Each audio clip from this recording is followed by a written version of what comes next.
Hi, my name is Burak Ozgur, and I want to welcome you to our discussion around spine surgery, spine health, minimally invasive surgical techniques and options, and just here to really answer some questions and talk about how we could better take care of our spines, and when they're hurting us, how can we help and fix some of those problems.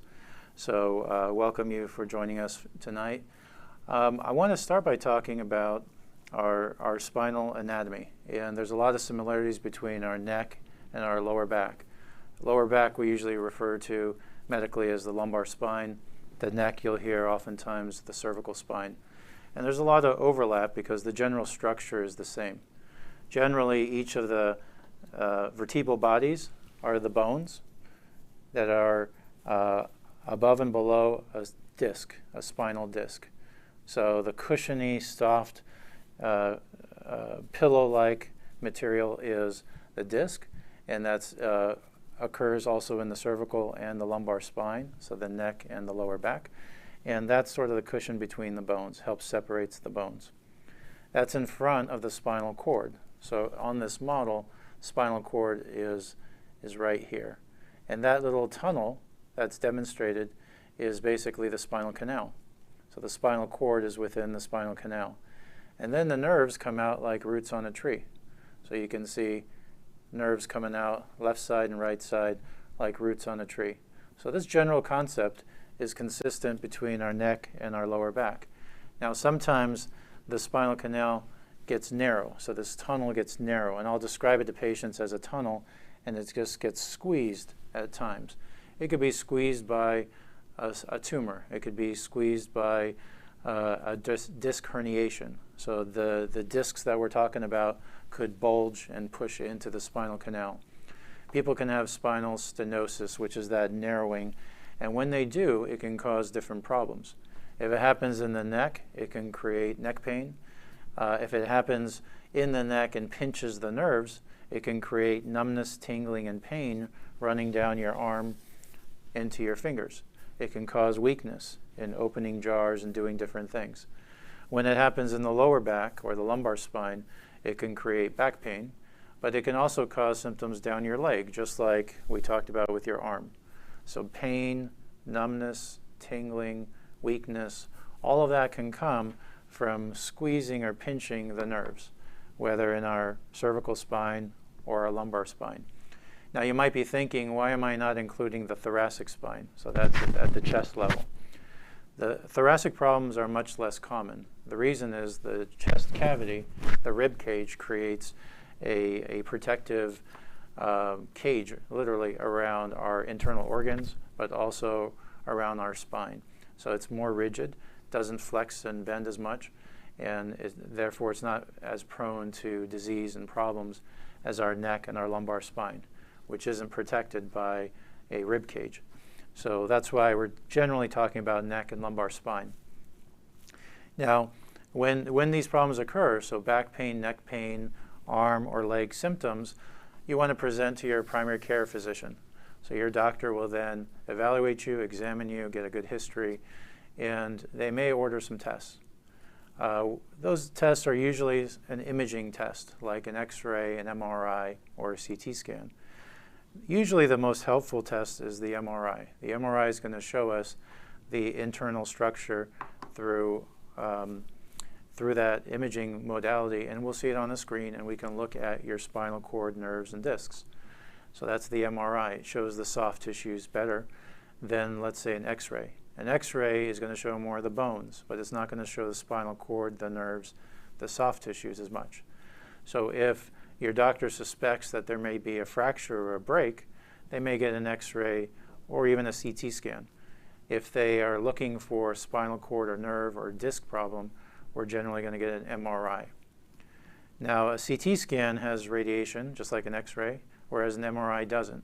So they're low doses, but it's still an amount, whereas an MRI doesn't have radiation. So MRIs not only give you a better picture, but generally are safer because there's no radiation involved. So once we get our image, then we compare it to our exam. So the doctor has examined you, has a suspicion of where the problem may be coming from, perhaps in your spine, and then they may order an imaging study. we get an MRI, we figure out what we think may be going on. Sometimes we'll do what's called a EMG, or a nerve conduction study. So what that is a neurologist generally will put tiny needles into your extremities and test the nerves. So they're testing these very nerve endings, smaller branches of those nerves, to test where the problem may be coming from. So if the nerve is being pinched or irritated, they can trace it back and figure out where it may be coming from. So that helps us confirm the source. So with all these things, what are we doing? We're trying to come down with a diagnosis. So in medicine, the most important thing is really to listen to the patient, examine the patient, and get an idea of where the problem is coming from, and therefore make a diagnosis. Before jumping to surgery, before jumping to injections or other treatments, the number one topic is the diagnosis. So always ask your doctor, what is the working diagnosis? What do you think I have? What is the problem? Before jumping to, again, a medicine, a drug, a surgery. So once you have a diagnosis or a working diagnosis, which you think may be going on, then you want to explore treatment options.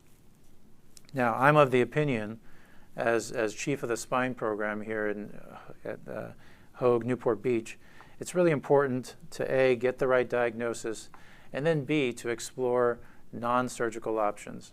Now, that may seem unusual, a surgeon talking about non-surgical options. And I can tell you honestly, I'm happy and proud to say it on TV, most patients do not need surgery. Most patients can be treated conservatively with modifying their activities, with weight loss, exercise, physical therapy, sometimes injections, and sometimes surgery. But the proportion of patients who actually need surgery is small. Most patients temporarily injure their backs or their necks, and then it gets better with time and proper care and treatment and prevention, and then can avoid surgery. Now, let's say you're going through those modalities, physical therapy, workplace adjustments, through the pandemic, wearing masks and other things, many of us are working from home or home offices or working on your kitchen table or working in your bed with your laptop. What that does is that's not an ideal workplace scenario because we're sitting slumped in our bed or we're sitting at a table that's maybe not the right height, or our computer monitors are not the right height, things like that. So the ergonomics is not ideal. So we're seeing a lot more patients who are having neck strain, neck pain, because they're looking down like this, or their backs are arched and curved in an awkward way, as opposed to our workplace, which is usually a little more professional. So we're seeing a lot more of these problems. The good news is most of those people do not need surgery. Again, we just do some modifications, give some advice, and usually the symptoms improve. So we make a diagnosis, we make some modifications, and most patients get better. Now, the ones that don't get better, maybe will then see their doctor. They've taken Advil, Motrin, Tylenol, over-the-counter medications. They're still suffering. And so you see your doctor. They get their imaging studies, and they work up kind of a working diagnosis. And the next step is sometimes we'll recommend some injections. So we may send a patient to a pain specialist or a physiatrist, also known as PM&R, Physical Medicine and Rehabilitation. And both those types of doctors work on trying to again, help some of the symptoms non-surgically. So we may ask them to do an epidural shot. Many of you may have heard of that. So if we look at the lumbar spine, we can put a needle around where the nerves are, inject some steroid, and steroid will generally bring down swelling and may improve the symptoms. So that is a test and sometimes a treatment that we'll provide for the patients. And so some people will get injections. Sometimes that's the treatment, and that helps rid the symptoms. Other times it's a diagnostic test, meaning we're doing a test to see if we can help aid in our diagnosis of proving where the problem's coming from, because sometimes we're not exactly sure. So an injection can be done. There are many types of injections, and there are different ways to do them. So just because you may have had an injection that didn't work by one person 2 years ago doesn't mean it wouldn't work today. So those are considerations, different types of injections. We may send patients to have various shots. They could be done in the cervical spine, they could be done in the thoracic or lumbar spine as well. Many people will ask, well, how many times can you do it? Generally, most pain doctors will do it 3 times a year. So you want to spread it out. You don't want too much steroids if you can avoid it. And generally, injections are not a long-term treatment. It's usually temporary. It's usually as a test or to get somebody out of really severe pain. Physical therapy is important. Physical therapy is a treatment as well. Sometimes used as an alternative to surgery, sometimes used as an adjunct or addition after surgery to help people recover. So we want to strengthen the spine. So these models are great, but what they don't show are all the muscles. There are tons of muscles all around our spine, protecting our spine, giving us motion and allowing flexibility. Otherwise, we wouldn't be able to move and come back to a proper, stable orientation. So the muscles are important. Physical therapy is about strengthening that core around our abdomens, the muscles around our necks, our thoracic rib cage, our arms, our legs. It's all very important to keep balance and keep strength and structure. So physical therapy will help us do that, again, as an alternative to surgery or sometimes as an adjunct after surgery to recover and regain some strength. So we talked about injections, we talked about physical therapy. There are other modalities like chiropractics, which can be helpful sometimes when done safely. Acupuncture is safe to do, doesn't work on everybody, but it works on some, and sometimes we'll recommend it as well. Pilates, yoga, regular exercise, all these things are very important and can be modified and adjusted and prescribed for each patient depending on their age, depending on their functional level. So let's talk a little bit about surgery. So surgery is important as well because sometimes there'll be a physical problem. It's not getting helped by the conservative things we talked about, and now we got to consider surgery. Surgery is a big spectrum. There is minimally invasive and there's traditional surgery. Most people around the world and around the country are still doing traditional surgery, which is okay, but we have many better options now. Minimally invasive or microscopic procedures are much safer, faster, and effective alternatives to traditional surgery. Just think about a gallbladder surgery these days or an appendix. Most of those are now done laparoscopically through scopes and small incisions.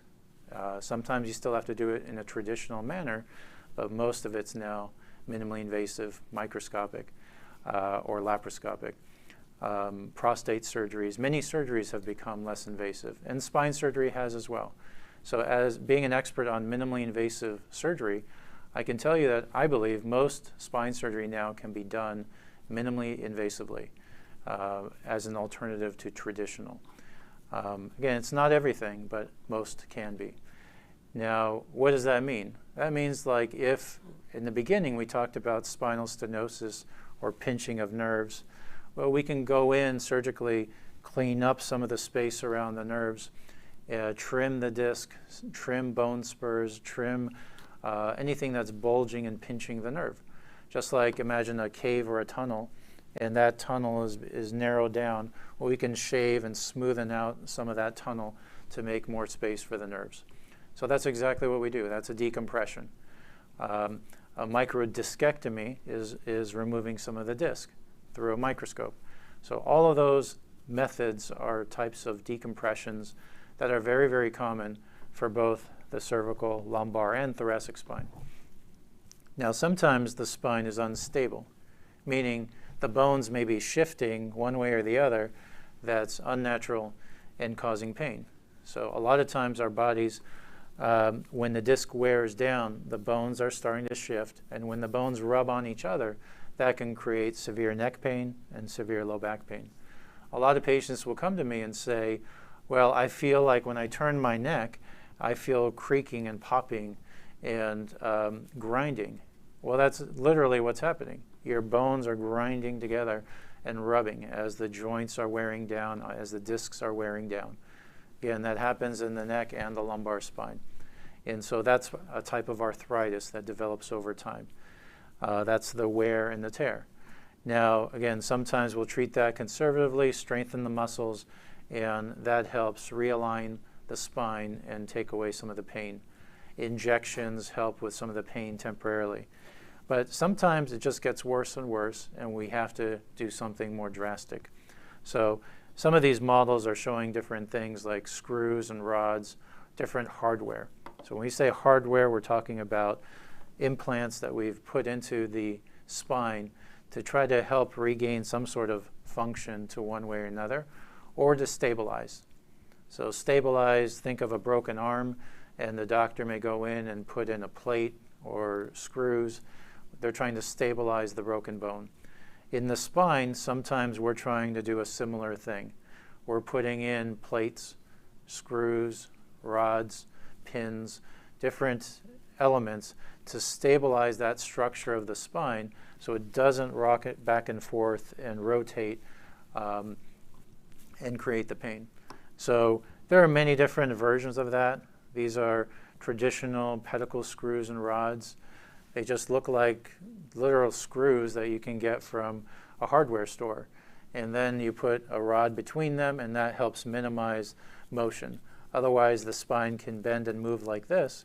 But when you put in a screw and rod like this, then that segment may not move anymore. The other segments may move, but that one might not. So sometimes we have to do something like that in the lumbar spine. And there's also similar versions of that in the cervical spine. So this is the neck, this is the front, and this is the back. And it looks very similar to the lumbar version that I showed here. Basically screws, rods that are basically helping to stabilize the lumbar or the cervical spine. So that's pretty straightforward. Conceptually, it's sort of like a scaffolding of a building. When the building is swaying or is unstable, you may put scaffolding. This is sort of similar to that. And over time, bone grows across those segments, and it helps stabilize the spine. But as you may have realized, you lose flexibility in those levels too. So each level that you fuse, you lose progressively a little bit more stability. Excuse me, not stability, flexibility. So another concept that's less invasive that has developed is all of these devices have gotten smaller and smaller. So through a microscope, a surgeon like myself and others can basically make a small incision and insert some of these devices. It's difficult in the beginning until you gain experience, and I've been doing it now for over 15 years. And so you gain a lot of experience and lessons from every patient, and it becomes a great alternative to the traditional surgery. So why am I making a comparison between minimally invasive and traditional surgery? Well, it's because traditional surgery generally involves a much larger cut or an incision. Minimally invasive, oftentimes my incision is an inch or two, and it's small. So why is that important? It's not about cosmetics. It's not about, the size of the scar. It's really about what's going on the inside. So if a surgeon makes a cut this big, that means they've also introduced scar tissue and retraction, bleeding, potential infection to the muscles, the soft tissues throughout that incision. If the incision is tiny, then the risk of all those things is much smaller as well. It's also tiny. So the risk of infection, bleeding, blood clots, hemorrhage, the amount of scar tissue, all of these things are much smaller in risk compared to traditional surgery, which has its own risks. So all of these issues are very significant, and that's why when you get your diagnosis, you want to explore various options. I'll always recommend to patients that come to see me for surgery, number one, have we explored all the non-operative options? Do we have to do surgery? Number two, if we do have to do surgery, can we do it minimally invasively or microscopically versus the traditional surgery? And number three, I'll always tell patients, go get other opinions as well. Go see a few other surgeons. This is a very important decision to have surgery. So see other surgeons, decide what makes sense to you, what you feel comfortable with, and get all your questions answered. Don't feel rushed. Don't feel like The surgeon didn't have time for me and didn't answer all my questions, and I felt like I didn't have a choice. You do have a choice, and you can see other surgeons and make sure that you feel comfortable, because this is your life. If you have a bad outcome, a complication, an infection, there may be some elements of that that you never recover from.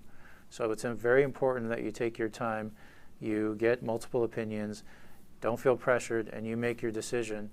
Ask people, ask friends and neighbors, ask family members. Oftentimes the nurses are a great source because they see everything in the hospital. Just ask, get as much information, ask your primary care doctor for their advice on the outcomes of the surgeons in the community and where you should go. Be willing to travel if you need to. I'll see patients from other states and other countries sometimes who are seeking options and alternatives to what they're hearing as well. The other thing besides a spinal fusion is an artificial disc replacement. So it's also called ADR. So what that means is, remember I said when we do a fusion, at that segment it becomes rigid, and so it doesn't rotate, it doesn't move anymore. Now ADR, or a artificial disc replacement, is a joint that moves around, that's inserted instead of putting in plates and screws and rods. So for example, here's a model of a cervical spine, a neck, artificial disc replacement. So in the disc space, there's a joint that actually allows movement. So this rotates and moves around. Think of like a knee replacement or a hip replacement. That's not rigid, that allows motion. So this allows motion as well. So that's a good thing. Motion is a good thing. You can't always offer that for every patient because it depends on what their surrounding structure looks like, how much arthritis there is, how many levels are involved, and there are many factors that come into play. So not everybody is a candidate for an artificial disc replacement as opposed to a spinal fusion. So we talked about the important elements of, number one, arriving to a diagnosis. What is the diagnosis? Doctor, what are you treating me for? What do you think is going on? They should be willing to tell you. Number two is, what other tests do you need to help confirm your hypothesis around the diagnosis? So we talked about X-rays, MRIs, CT scans, sometimes a nerve test. So those can help me confirm what I think is going on. Then we may talk about different treatment options. So can we avoid surgery? We should, if we can, avoid surgery. So try physical therapy, try acupuncture, try anything except surgery, because that's one thing you can't take back. Try these other things, and hopefully you get some relief and your quality of life is improved. If you don't get the improvement or the long-term benefits, then you want to consider, are there other options like surgery or injections and then surgery? And then with surgical options, you want to explore, again, not just the traditional surgical options, but minimally invasive, microsurgical or microscopic procedures. They tend to have, they tend to be effective, safer, and have fewer complications than the traditional surgeries. And that's not just for spine, that's for other types of surgical treatments throughout the body as well. And then afterwards, you also want to make an effort to understand from your doctor what is expected. How many weeks of recovery is this going to take?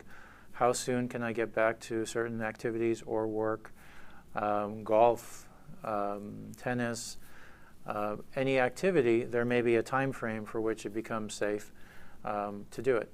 And physical therapy. When should I start physical therapy? How long should I do it? That's usually all customized per patient. So those are the important elements around surgery, some minimally invasive options, using the microscope, avoiding surgery when possible. A lot of patients will ask about, is there an age limit to surgery? Unfortunately, I still see a lot of patients who are suffering and they've been told by other doctors or health systems that they're just too old for surgery.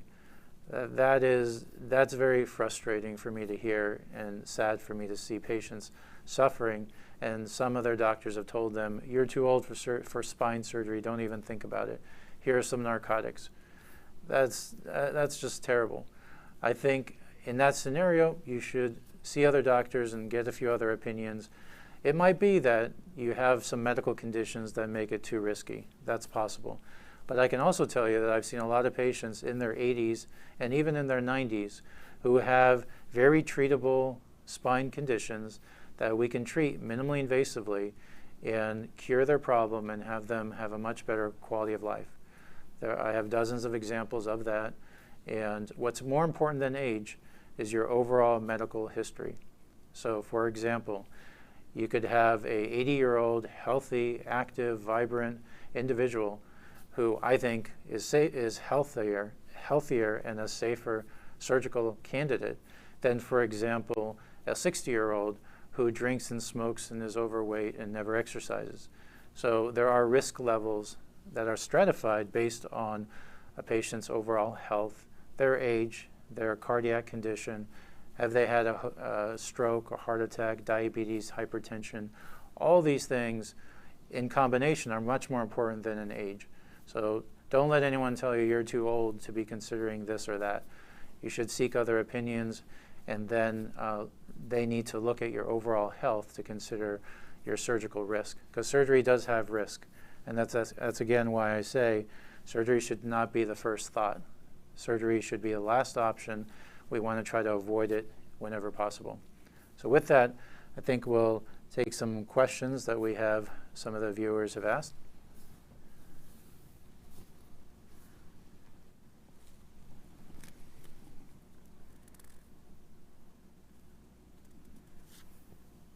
So we have a question that a viewer has asked. I have severe spinal stenosis. I have a history of stroke. I have been told not to go under general anesthesia. Am I at a great risk? Is there a way to have surgery without general anesthetic? So that's a great question.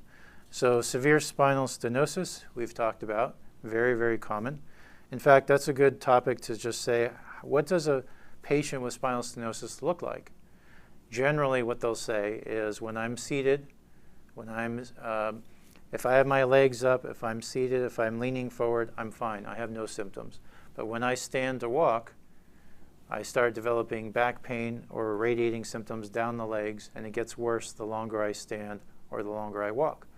So over time, these patients tend to start bending forward, leaning forward, and eventually it just gets worse and worse where they just can't walk. And so their spinal canal is really narrow, really tight, pinching the nerves. And the reason they're bending forward is because when you lean forward, that opens up the spinal canal. So if you're seated or if you're leaning forward. Whereas if you stand up tall and you extend your back, you are pinching the spinal canal more. So that's spinal stenosis. So in this patient's question, he or she has a history of stroke and has been told not to go under general anesthesia.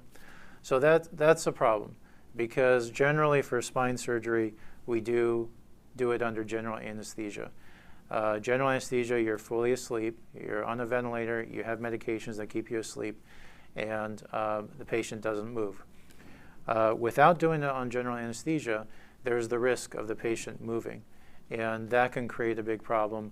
Obviously, when you performing surgery, you could damage the spinal cord or the nerves or have other problems. So it makes it very risky. So unfortunately, if you can't undergo general anesthesia, it's going to make the surgical risk very high. There are probably surgeons out there that may do some spine surgeries not under general anesthesia. I think that's very few and far between, so I would say you'd have to kind of explore those options. The biggest thing to do is, I think, just talk to your primary care doctor and maybe talk to some anesthesiologists too, because they may be able to find ways where they can lower the risk of general anesthesia or of subsequent strokes. But I can understand the reluctance if someone's had a stroke of going under general anesthesia again. But that's something, again, to compare notes between the primary care physician and some anesthesiologists. We have another question. Mild cervical bulging discs, C5-6, C6-7, and degenerative disc disease, minor pins and needles down arm, mainly neck pain and stiffness, considering minimally invasive surgery, your recommendation. Okay, so this is a common scenario where they're saying in the cervical spine there's bulging discs that are pinching on the C5-6 and C6-7 areas. That's very common. So we talked about the discs wearing down and the spinal canal narrowing or pinching. The C5-6, C6-7 levels are in the neck. Those happen to be the most common levels that people have neck problems. And when it's getting pinched in that area, it generally causes symptoms radiating down the arm, a lot of times into these two fingers, sometimes into this finger as well. So that's very common. So this is a good scenario where I would say try conservative options, the physical therapy, maybe some injection, and just see how you respond. If it's not working, then I would see a surgeon. And yes, definitely minimally invasive surgical options are an option in this case. Doing the surgery through a microscope, opening up that area, considering a fusion or an artificial disc replacement, cleaning out that area, that can all be done less invasively than the traditional surgery. That would be a good consideration. Another question is, I've had multiple spine surgeries and continue 4 years later to have pain. Would potential scar tissue be a factor in trying out a spinal cord stimulator option? All right, so that's a good question. All these questions are great. The spinal cord stimulator is a device we didn't talk about. So what is that? Spinal cord stimulator is basically a high-tech option for trying to treat chronic pain. A wire is literally inserted into the spine to try to intercept the pain message going from your back up into your brain. Intercept those messages to basically trick your brain to think there's no pain. Now, it sounds like it might be a good option, and it is for some people. To me, surgically, it's the last option. So if we can come to a diagnosis, if we can localize where exactly the problem is coming from, we want to try to solve that problem. If we can't, so there are scenarios where a patient has a lot of pain, numbness, tingling, maybe a combination of different things. They've had surgery. In the example of this patient asking, this viewer asking these questions, he or she has already had multiple surgeries. So at this point, it may be really hard to figure out where is it coming from. They may have had all the tests, and when maybe they ask their doctor, what is my diagnosis? Where is the pain coming from? Sometimes we don't know, and it's important just to admit it when we don't know. And so as a surgeon, as chief of the spine program, as a neurosurgeon, sometimes I have to say I don't know as well, and that's just human. So we don't have all the answers, and sometimes we can't narrow down where exactly in the spine is it coming from, because sometimes many areas look bad and we just can't quite narrow it down, and shots and injections and nerve tests didn't help us narrow it down. So sometimes we'll refer a patient to a pain specialist to consider a spinal cord stimulator. The one good thing about the stimulator is you can do a trial version of it first. So they can insert a temporary wire into your spine that you can literally test drive for a week or so and see if it's working. If it's working and you're happy, and the pain doctor will ask you a bunch of questions, if you both come to the conclusion that it's working and you're happy, then they can convert it to a permanent version. And I've seen a lot of patients where it's helped a lot. The good thing about the spinal cord stimulator is it doesn't care where exactly the pain's coming from. As long as the wire is above it, before the brain, it intercepts the message and it tries to block that information. So in some patients, it works tremendously well.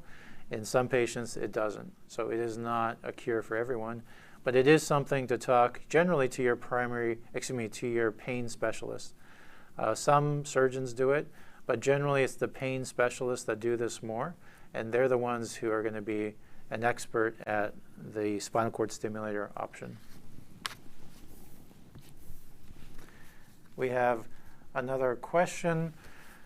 I have severe spinal stenosis and currently getting epidurals and medication with no relief. Can surgery help at this point? So patient has spinal stenosis and the shots aren't working, the epidural, which is a shot. So the question in this case is, did it used to work and now it's not working, or did it never work? And that's an important distinction. If the shots were helping initially, and then over time they lost their effect, that's still good information for me, because that tells me that likely what's happened is you've had spinal stenosis that's gotten tighter and tighter over time, and it's gotten to the point where it's so tight that when the pain doctor puts his or her needle, tries to inject the steroid, it doesn't even penetrate and get to the nerves. So that's important. It used to work really well, and over time it's become less and less effective, and now it doesn't work anymore. That's different than somebody who says, well, the shots never worked. If they truly never worked, even for a short time, we're not talking about a cure, because the shots don't cure the problem. The shots are a medicine that temporarily may help with the symptoms. It may be 6 months, it may be 2 months, it may be a week, it may be a year, but it's usually not a cure. So if the shots never worked, then the questions are, do we have the right diagnosis? Maybe there's something else going on.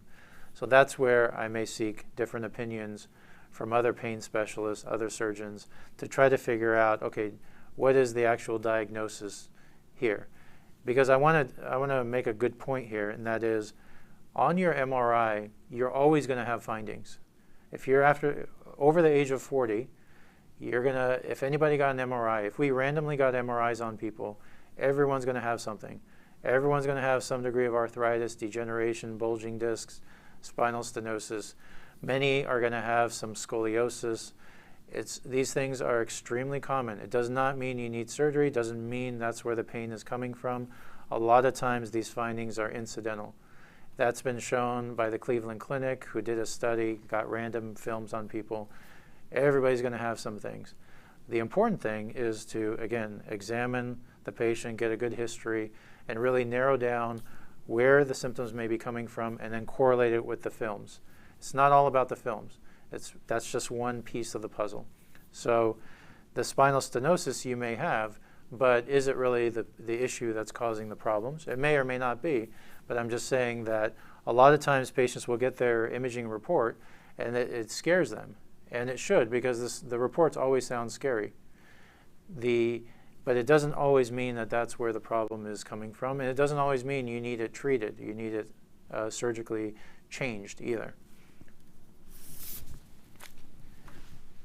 We have another question.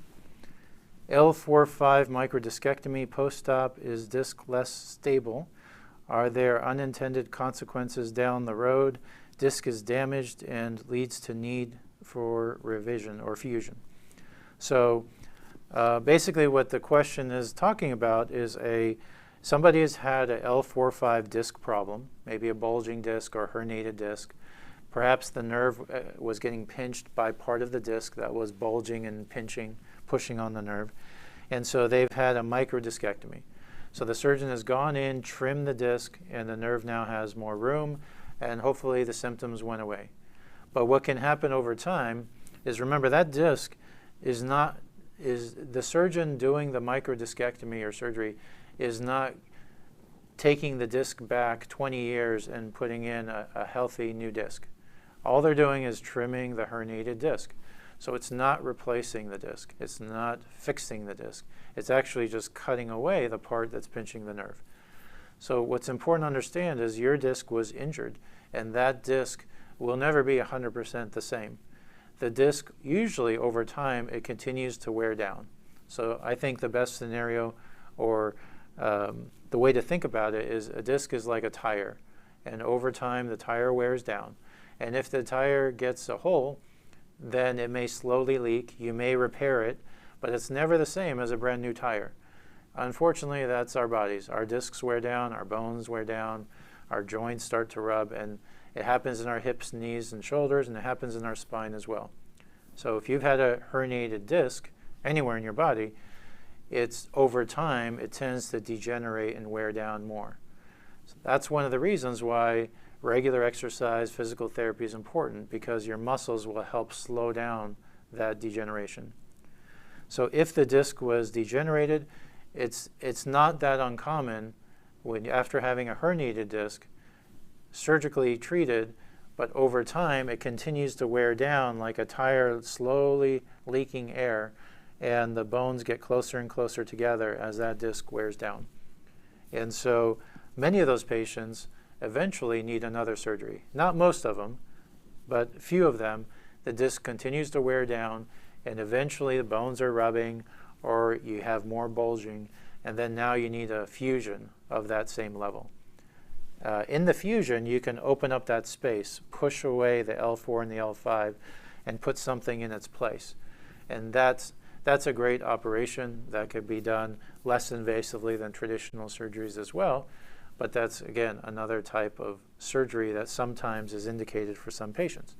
So the gist of it is, with this question, talking about a herniated disc, L4-5, having a post-op, having surgery, recovered from it, that disc slowly does wear down. Technically, it's less stable than it was when it was completely healthy, so that's true.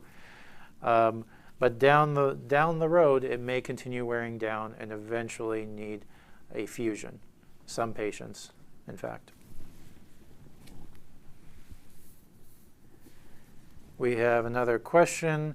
Can you do a fusion of the lumbar spine via robotic surgery? Great question. So what technologies do we have to help make our surgeries safer, more effective, faster? One example is navigation. So what is spine navigation? Navigation is just like the navigation you have in your car. So you may put in a destination in your car, and the GPS navigation system helps you get from point A to point B. So a surgeon can use navigation in surgery to do similar things. So if I want to put a screw in a certain part of the spine, I can register the spine in the computer. I can map it and link it to a preoperative CT scan, for example, and then I could track my instruments, navigating those instruments in the spine to ensure that I put the instruments exactly where I intended to. I could program it, I could design it, even before surgery, based on a preoperative CT scan. I could design exactly where I want the screws and the plates and the rods and everything to go. With that, I can properly have all the equipment that I need, and the operating room staff can properly order and have everything there. And then in surgery, I can use the navigation to help track my instruments and make sure I go exactly where I want to be. It can help us be more steady and more accurate. So that's great. So now robotic surgery has come along, where now we can take a robotic arm in surgery and connect that with our navigation. So now I can program where I want something to go, and I can have a robotic arm come in and hold a trajectory for me to insert screws and rods and things like that. That does exist. We do have that. In fact, we have the state-of-the-art robotic system and navigation systems at Hoag, Newport Beach. And I was honored to be actually the first one in the West Coast with the newest robotic spine system at the time, early January 2021, here at Hoag. And that patient did great. He needed a spinal fusion. I used the robot to help assist me. The patient was up walking the same day. He went home in 24 hours. A few months later, he was vacationing in Hawaii, ziplining, swimming, snorkeling. That's after a spinal fusion, just months later. So patients can do great. Every patient is different, so not everybody to expect that. But the robotics is not something for every type of surgery, but it is a tool that helps us to be better. And it's great here at Hoag to have some of this equipment and this technology and the support to make our job more accurate and easier. We have another question. What is a lumbar radiofrequency ablation? I had one epidural with moderate relief and refused a second diagnostic epidural in preparation for an ablation. Okay, so an ablation basically fits into the category of pain management. So a pain doctor may put different needle procedures into the neck or the lumbar spine and basically try to manage the pain. Now, sometimes the pain is coming from the bones rubbing together in the back. And the joints, the back joints of the spine are called facet joints, F-A-C-E-T, facet joints. Sometimes we're going to get an injection called a facet block. So if we think that the bones of the facet joint are rubbing back and forth and that rubbing is causing the pain, I may ask a pain doctor, inject some steroid and a pain medicine right between those bones so that when they rub, it doesn't cause pain. So what they're doing is basically chemically numbing those nerve endings at that joint to try to block the pain. Sometimes that works. Now, if it works, remember I said earlier that the injection is not a cure. It doesn't stop the process. It just helps manage the pain, or it helps us with a diagnosis.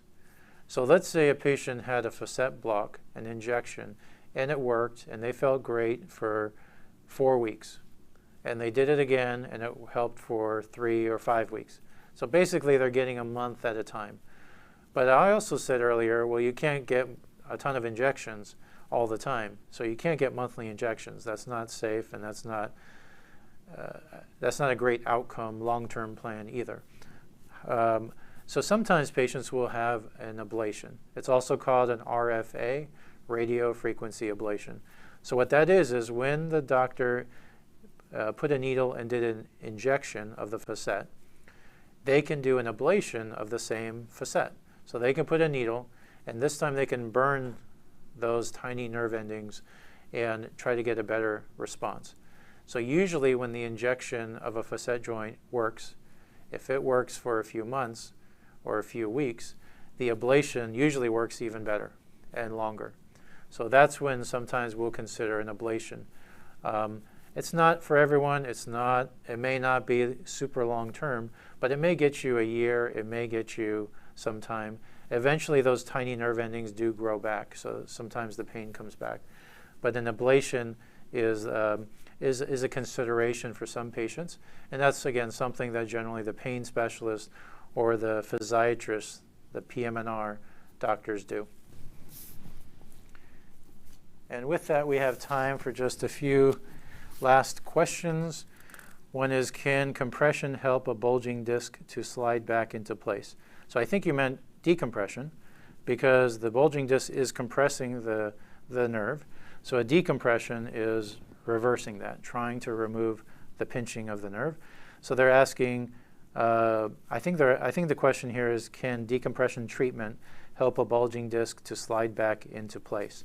So perhaps sometimes physical therapists or chiropractors say they have these decompression treatment beds that kind of pull you or stretch you in different ways, and they try to fix the alignment of the spine.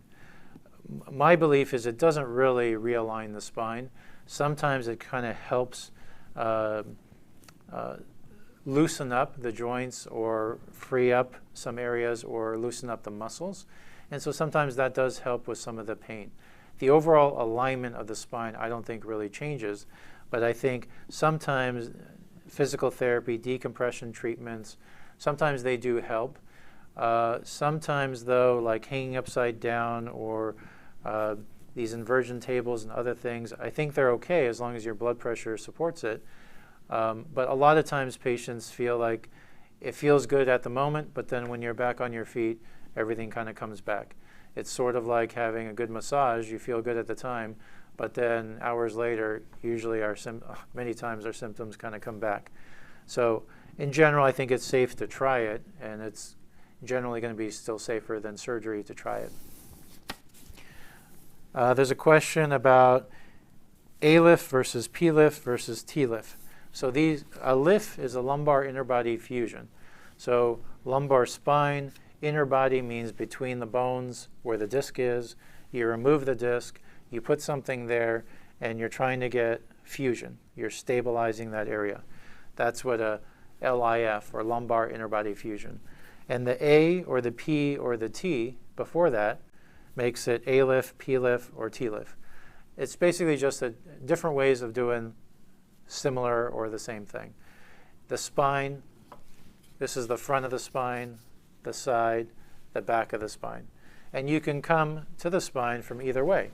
So many surgeons, like myself, have gotten experience and comfortable with approaching the spine in many different ways.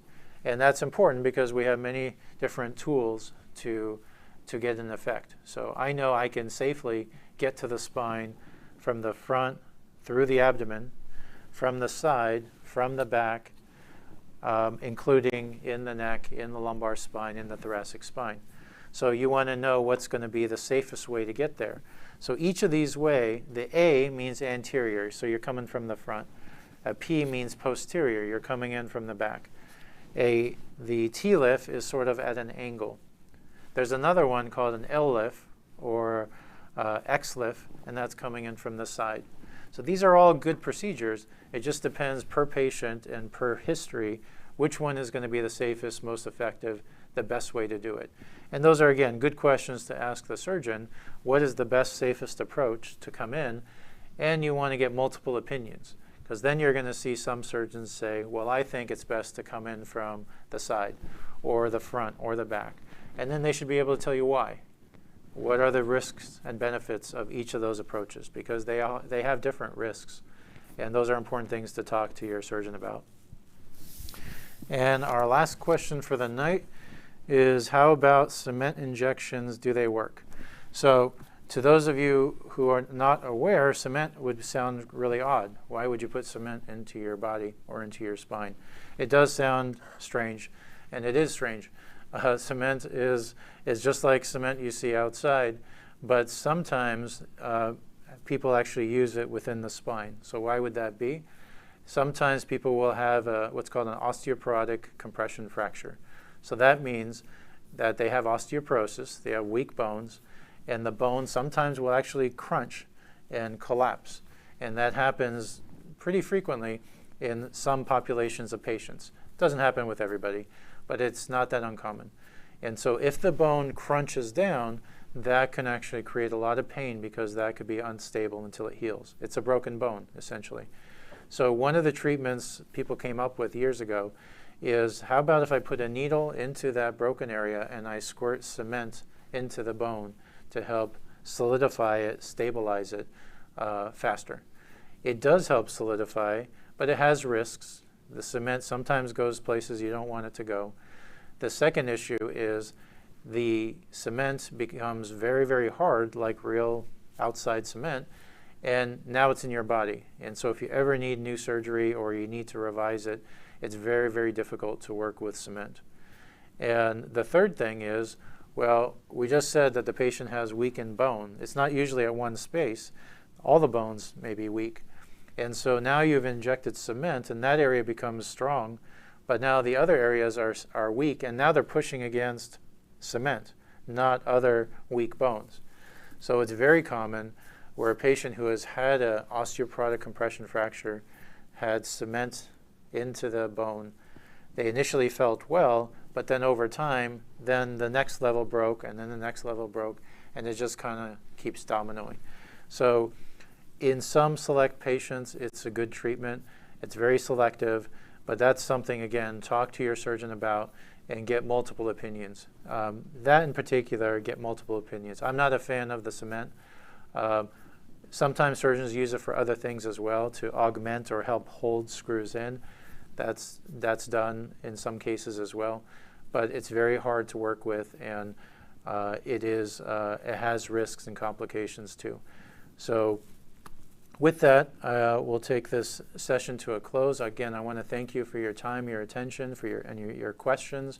I welcome you to come to the Hoag website anytime. We have other lectures that I've given on different elements of the spine, but also there are other lecturers, other doctors, other specialists talking about health. And I look forward to seeing you again next time. Thank you. Have a good evening.